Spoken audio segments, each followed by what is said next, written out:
Hey everybody, what's up? This is WildBoy789789, and I wanted to make a video for beginning painters and what you'd need to create pretty much any color. So the left side is your necessities, and the right side is not necessities, but is highly recommended because, well, it's hard to get those effects with these. But basically, Liquitex Black Gesso is the perfect primer, and I do like black primer. The only color it's hard to paint over is black, but it's not impossible. You either got to go with white or gray or black, and black really stands out.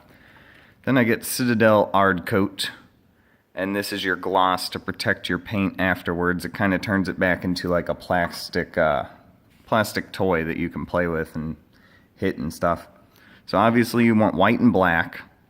But this is ceramite white, which is like a pure white, and this is a base paint. A base paint, as opposed to a layer, will be a solid color. It's full of pigment. So here's your base, Abaddon Black. And then when you go for primary colors, you want the darkest, most purest color possible.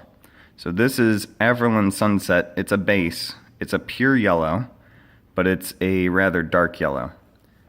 And I have a pretty dark red, but it's not mixed with purple or anything. You don't want like a wine color. You want a solid red. Corn red. And Cantor Blue I found was the best dark base blue. And why you want dark colors is because mixing colors with white makes them lighter. Mixing colors with black makes them darker, but also makes them more brown. So you don't want to discolor. I can make a light red, a light blue, a light yellow, a light green, a light purple, anything with these colors. You can even make brown with these colors. It's something like you mix green and red. Green and red will make brown. Now, you're going to want very, very small, thin detail brushes. The one on the right is even too big. The one on the left is perfect. The smaller the better. You might be painting a little bit longer on the big areas, but trust me, you're gonna want that. Now here's what I recommend. You can't really create a metallic color. So we have a base lead belcher, which is for your silver stuff. Or if you're going to be painting copper, there's a base Screaming Bell, and to make it really look like copper, there is a layer paint Hashut Copper that you paint over that. You can't really paint a layer first. It's too watery, it's too thin. It will show through the black primer. So skin tones. Ungor Flesh I find to be perfect for human skin. And you can brighten it up, you can change the shade a little bit. It's just a good base to start.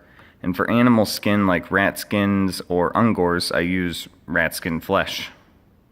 It's a nice dark animal skin color base. Also good for like Native Americans, like not to sound racist or anything, but like the rat skin tribes in Necromunda are a lot of Native Americans, and you want like a little bit of a red tint to the skin. That's a good place to start. Maybe brighten it up. And then your shades. I get a good Reikland Flesh shade. This is just a red shade. It's good for gold, copper. You can put it over white. It's really good for shading skin and organic stuff. If you're shading plants and stuff like that, you can go for like a camo shade of green.